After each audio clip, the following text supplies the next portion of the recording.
always want to work in IPS or?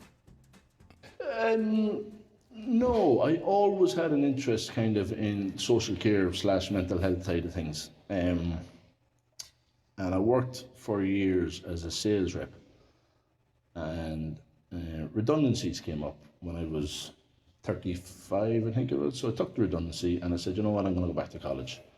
So I'm back and I've done social care practice in college, 4 years there. And from there I moved into children's residential, worked there for a couple of years, and then I moved into a homeless hostel. I was working in a homeless hostel here in Sligo for 4.5 years. And that really gave me an insight into mental health and how people on the fringes maybe are marginalised and are treated. And I suppose, if I'm being completely honest, Emmett, that they're just the same as you and I.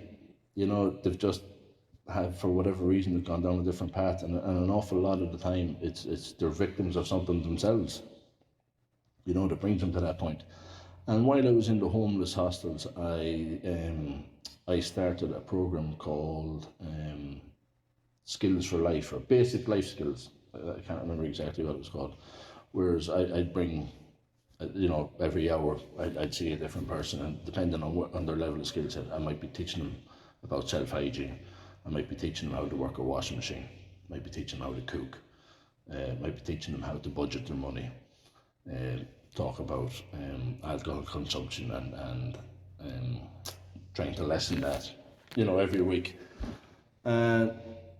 Skills, life skills. We got Sligo Leader here to sponsor some blocks and some timber, and we set about creating workshop, because it was an all-male homeless hostel. So some people would have skill sets that others didn't have, and it was just a way of kind of encouraging them to use them skills to build up their confidence, that maybe they would go out and start looking for a job and help themselves get out of the place where they're in.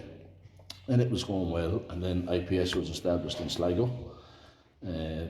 I just applied for the job, passed the interview, and got it. And I'm doing it now since May 2019.